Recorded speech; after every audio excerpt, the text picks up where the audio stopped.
mentally, that's the right word, dialed in to understanding what this was going to be. It wasn't going to be Iowa. Free and easy. Quick turn. But, yeah, we let Rodney Rice cook us in the first half.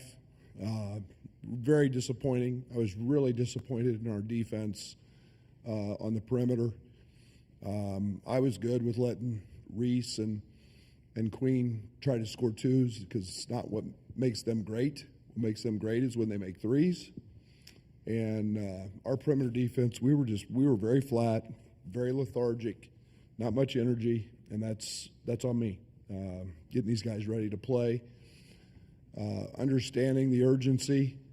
When you lose, you go home. Next time we get to do this, we lose, we go home. And hopefully we learned a lot from Maryland today. And the energy, they're the number one defense in the country analytically since January. And us scoring 110 or whatever we scored yesterday probably gave them a little more hype to come out and kick our butt. And they did.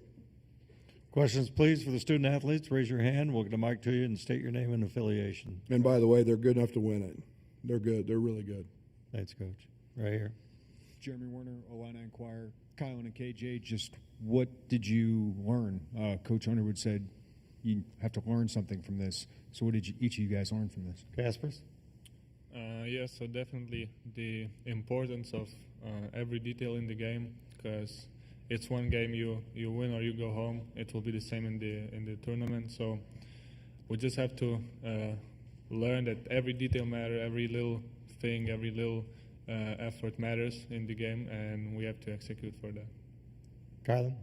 I mean, for me, it just felt like hopefully next time we step on the court, we just pick up all of our energy as a team. Yeah, it was definitely flat. It wasn't going our way in the beginning. Just kind of, you can tell just the situation wasn't rolling. But, I mean, yeah, I've won a conference tournament, and then I got sent home early in my sophomore year, so I know what it takes. But, yeah, just for us, we just got to just pick up our energy for sure. Right here. Raise your hands, please. Right here. Right here. Sahil Mittal, the Daily Illini. Kylan or KJ, I don't know if you agree with this, but it looked like in the first half you guys maybe weren't getting the shots you wanted offensively. Kind of what went into that and maybe feeling a little bit rattled on the offensive end? Kylan, we'll start with you. Sorry, Emma. Yeah, they definitely were really aggressive. For us, that's something we need to amp up on our side. But, we made some careless mistakes, some early turnovers. Definitely we just didn't make the right decisions as we normally do.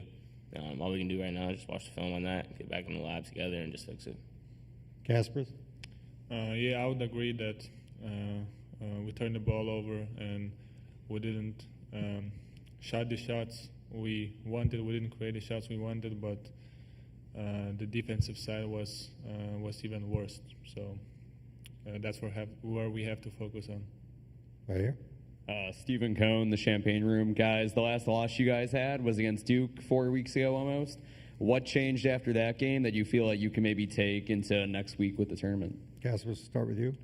I think our effort and energy, and after Duke went up, we were executing on defense a lot more. Our practices were going better and better, and I hope and I think and I believe that after this loss, we will only get better and we will execute in practice, especially on the defensive end, and we will all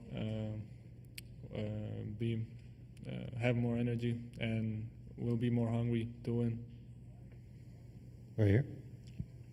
Jeremy Werner, Illini Inquirer. Kylan, just how do you feel about your team heading into the NCAA tournament? Obviously, you guys don't have a lot of experience outside of you and Trey and Dre, so just how do you feel going into that?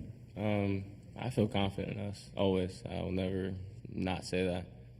Sometimes it's good, though, to get your butt handed to you right before you walk into March. I think what Coach said, I think Iowa's kind of a false reality. Every team is going to be trying to play because they're not trying to go home.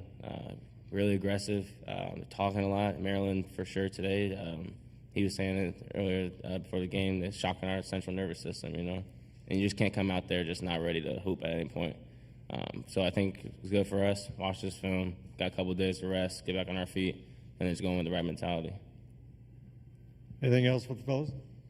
Right here. Thank you. Steve Greenberg from the Chicago Sun-Times. Kylan, you've been around the block. Does it concern you that there have now been 2 games, you know, pretty late in the season, high-profile opponents and stages and all that, where you guys just didn't have the, you know, the energy, the readiness that you were talking about here? No, I mean, basketball is a game of opportunities. It happens. I mean, we've had 2 bad losses, but at the same time, we beat Michigan and Purdue. And, you know, people thinking the same stuff. For us, it's nothing to worry about. Like I said, just you got to watch the film and then step into when we find out where we're going and we'll see who we are. You just got to know it's just win or go home. And we have to have the right mentality when we go into March. Okay, we're going to dismiss the student athletes. Thanks, fellas. And we'll continue with Coach Underwood. Right up here. Jeremy Warner, Illini Inquirer. Brett, obviously this team's gone up and down. There's been a lot of discrepancy of, you know, you've had big wins, a lot of big losses, not as many in between games. Like, can you explain that for your team? And again, I thought today was we're young. We haven't been here. To know and to see our energy yesterday compared to today, and I just told our staff that's on me. We got to do a better job of making sure these guys understand. We opened the game with 2 turnovers. We just threw the ball to them. You know, they do a great job of playing with their hands in the pocket. We told them all your pocket passes you can't throw. Tommy throws one low right after that. Mentally getting dialed in, and then that shows more on the defensive side. When we get a little bit stunted or hit early, we handle it late, but when we get it early, we haven't been able to respond to that very well. And you know, today's the first time in a bit that we've gotten off to a tough start, and you know, we just didn't handle it very well. And maybe it's me. Maybe I got to do something different. I got to sub. I don't know. But our energy today was awful. Awful. Right here. Brad, Tyler Cottingham, lineandboard.com. As you mentioned, you pride the defense on not allowing 3-point opportunities. Last 2 nights, a couple guys have got off. Is that kind of 2 days getting hot or something that needs to be cleaned up before? Well, I thought Peyton's looks last night were, for the most part, other than 1 or 2 in transition, were really hard. He made some hard shots. The job we did today was awful. We let Rice step into 4 in the first half that you could have made. There was no bite. There was no sting, and that's where I'm really disappointed. We trailed everything. We were really late, non-aggressive. And when you're not aggressive in basketball, the ball doesn't go in for you. The other team gets confidence, and then you get these opportunities where that rim looks like a 55-gallon drum. Right here.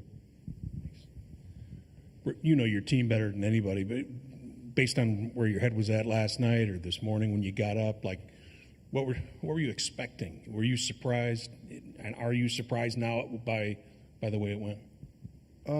Yeah, I'm disappointed.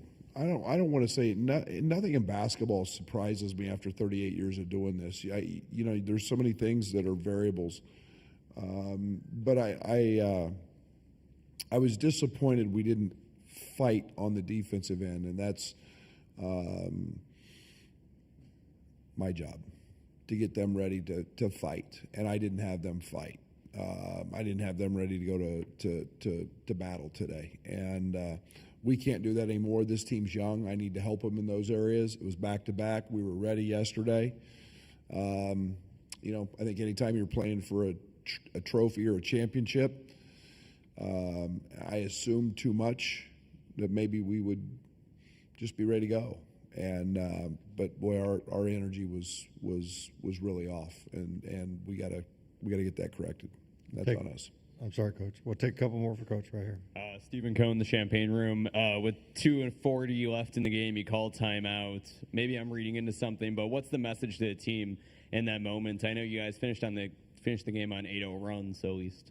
Yeah, maybe I need to burn them all. No, really, I wanted to run the play.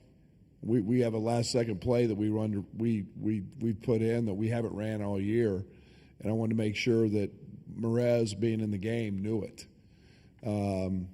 Will scored on it, so it was a great timeout. I wish I could have had 42 of them, but yeah, I mean the game was over, but it was more about wanting to run that play and literally talk through next week. We didn't talk about ending the game any other way. We talked about it's a loss. Let's move on. What this thing looks like for the future. We're actually going to take two more. So right here. A couple Big Ten coaches have been fired. Do you have any thoughts or reflections on especially with Fran? But I mean, you've competed against these guys for a while and know them well. I know Fran much better than I do Ben, but I have so much respect for the job that Ben did. His teams were always well coached, disciplined, played hard. I don't know what goes into all those decisions internally. I know as a basketball coach that you hate to see your counterparts. It's like I saw Fran in the hallway last night, and you could tell he was emotional with Peyton. And you've got 15 years in a place and an institution, and nothing's easy. And for me personally, with Fran, you go back and you start thinking of the battles that we've had, and they've been epic. There's been some incredible battles, competing for championships. You always remember those. But the other side of that for me is, I know Fran personally. I know his family very well. I know how good a person he is and what a great human being. And you never want ill things to happen. So I texted Ben the next morning, and just a tremendous amount of respect for those two guys. And in Fran's case, he's had an unbelievable run, an unbelievable career, and I'm sure Ben will get another opportunity. One last question right here. Hey, Coach. Andrew Breza, Terrapin Sports Central. Obviously, losses like this hurt, and not having the chance to win the Big Ten championship hurts. But as you've said throughout tonight, you get a couple more days of rest and preparation to go into what really is what matters, March Madness, like you said in that last time out. After tonight, in those next couple of days that you get, what's your main message going to be to the team so that you guys can try to avoid this come next week? The great opportunity is like last year. When we won it last year, I mean, we took Monday off and had to travel Tuesday. There was no prep time. We were fortunate that, it's such a quick turn. Now we'll get to dissect this with film. We'll have some teaching points. We'll get rested. We'll actually have practice times to go correct some things that we've got to get right, and get focused. It was a good learning tool for me today. Now we get 1 day prep instead of 4 days in a row, or what could have been 4 days in a row. But we'll be fine. This is a good basketball team. We've proven that here in the last couple of weeks. Wasn't our day today. Give Maryland all the props because they deserve them all. We're going to show up next Thursday or Friday against whoever we have to play, and we're going to compete awfully hard. Thanks, Thank you. Coach.